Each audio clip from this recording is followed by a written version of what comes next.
Jacques-Charles Foubonne, bonjour. Bonjour Damien. On a souhaité vous inviter à quelques jours de Noël parce qu'on le sait, des chiots ou des chatons vont être offerts en cadeau. Alors, attention, évidemment, ce ne sont pas des pluches et ayons le réflexe adoption dans des refuges comme les vôtres. À la SPA, c'est le message que vous allez nous délivrer ce matin. Oui, absolument. J'ai entendu en venant sur France Info qu'il y avait une recrudescence de l'achat des peluches. C'est une excellente idée. Un animal, c'est pas un jouet. Il ne faut pas céder au petit ou à la petite. Papa, maman, je veux un chien, je veux un chat. Parce que il faut éviter absolument l'achat compulsif. Ouais. Il faut éviter absolument la marchandisation de l'animal. L'adoption, c'est un acte qui se fait en famille. Et qui se fait après réflexion. Est-ce que je vais pouvoir m'en occuper ?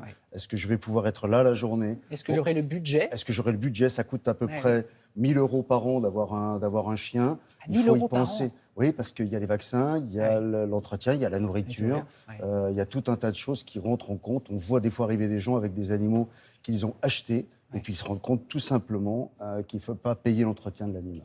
Quelques chiffres, en 2021, donc 42 000 animaux ont été recueillis dans vos refuges à la SPA et actuellement 3 500 sont à l'adoption. C'est vrai que ça a été un été noir ?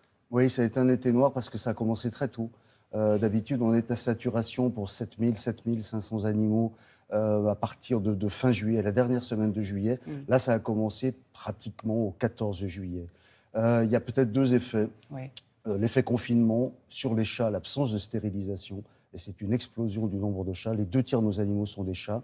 Et puis, il y a eu un effet avec les chiens, c'est que les gens ont pris des animaux pendant le confinement et ils sont restés avec eux. Et puis, du jour au lendemain, ils sont repartis travailler et les animaux stressent, ils s'angoissent, les chiens aboient. Les chiens aboient. La caravane passe. La caravane passe, évidemment. Et les voisins ne sont pas contents et ça pose énormément de problèmes. Et puis, on part en vacances. Le chiot qu'on a pris, qui faisait 5 kilos, qui était tout petit, tout mignon, il en fait 35, 40, et on ne sait plus quoi faire. On n'a pas pensé aux vacances, au fait que la grand-mère était allergique, etc. Et on se retrouve coincé.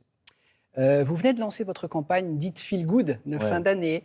Vous avez fait le choix de ne pas montrer d'animaux derrière des barreaux, mais au contraire, vous avez voulu faire passer le message suivant, donnons-leur autant qu'ils nous apportent. Pourquoi ce choix de campagne, Monsieur Foubonne ? J'ai voulu changer quand je suis arrivé parce que je trouvais que c'était très traumatisant, très anxiogène. On a eu une année qui n'est pas facile. C'est vrai. L'adoption, ça apporte du bonheur à tout le monde, à l'animal, à celui qui l'adopte. Ça permet de sauver un animal. Quand on en prend un dans un refuge d'association, il y en a un qui sort de la fourrière et voilà, ça fait 2 heureux plus la famille. C'est ça, ça libère une place. Absolument, ça libère une place. J'aimerais vous faire réagir sur l'actualité liée aux animaux, évidemment. Il y a cette loi contre la maltraitance animale qui a été votée le 30 novembre dernier par le Parlement. Donc on rappelle en gros qu'il y a notamment l'interdiction de la vente de chiens et de chats en animalerie à partir de 2024, l'interdiction de la vente sur Internet des animaux de compagnie avec dérogation possible pour les éleveurs ou certaines animaleries sous conditions. Pour vous, ça va dans le bon sens, c'est suffisant, c'est une première étape, que diriez-vous ? C'est bien, on a eu très peur parce que le Sénat avait tout mis par terre. Finalement, on est revenu à une version qui, allez, soyons optimistes, qui nous convient. C'est le premier texte du 21e siècle qui soit consacré aux animaux. Il manque quelque chose. C'est ce que l'on va demander, c'est ce que la Société protectrice des animaux va demander. On attend que les futurs candidats soient officiellement déclarés. On va leur demander 2 choses. Des mesures ponctuelles sur la corrida, sur l'expérimentation animale, où il faut qu'il y ait un débat avec des gens qui soient des spécialistes de la question. Et puis, on va demander des mesures de durée. La première, c'est l'éducation, parce que nous avons signé, par exemple, l'an dernier, un partenariat avec l'éducation nationale. Il faut maintenant l'étape suivante, c'est-à-dire que la protection des animaux rentre dans les programmes, c'est-à-dire que les enfants soient élevés avec cette idée que l'animal se respecte. Et à partir de ce moment-là, ça va se dérouler. Et puis le deuxième point, c'est une idée que nous a soufflé Robert Badinter, qui est celle de la création d'un défenseur du droit des animaux, une autorité indépendante. L'État est cruellement défaillant dans la protection animale. Ce sont les associations qui font le boulot. Alors on essaie de le faire du mieux qu'on peut, mais l'autorité de l'État est quand même nécessaire à ce genre de choses.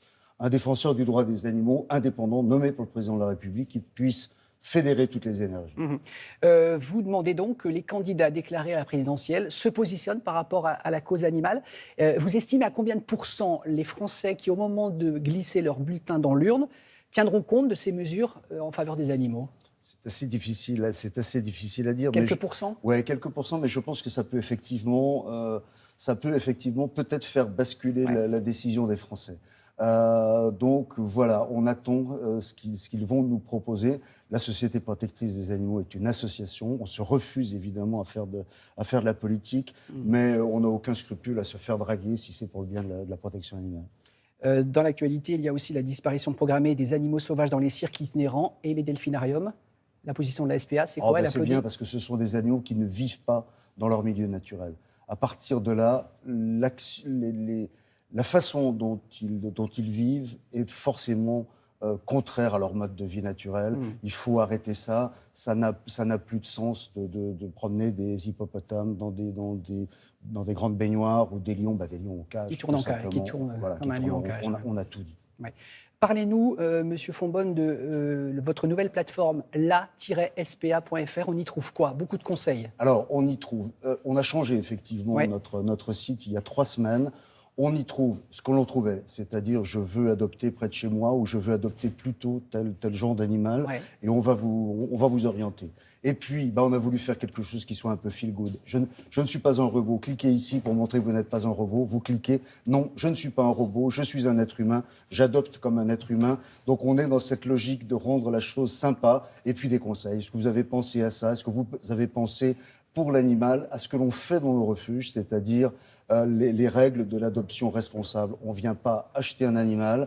On vous met en face à face, comme nous le sommes. On vous pose des questions, on demande à ce que la famille vienne dans son ensemble. Et puis après, on vous présente le chat ou le chien et on se renifle l'animal et la famille sous l'œil d'un de nos spécialistes qui dit « Allez, c'est bon, l'animal vous plaît, vous plaisez à l'animal, on vous le donne ». Et dans ce cas-là, vous confirmez qu'une fois qu'on a les conditions pour adopter, qu'on a fait le bon choix, ce sont des années de bonheur et d'amour. Mais des années. C'est-à-dire que c'est effectivement pas l'achat compulsif au pied du sapin, ça va durer. Merci Jacques-Charles Fonbonne et félicitations à vos bénévoles, 4000 bénévoles à la SPA et vos salariés. Merci d'être venus nous voir ce matin. Beaucoup.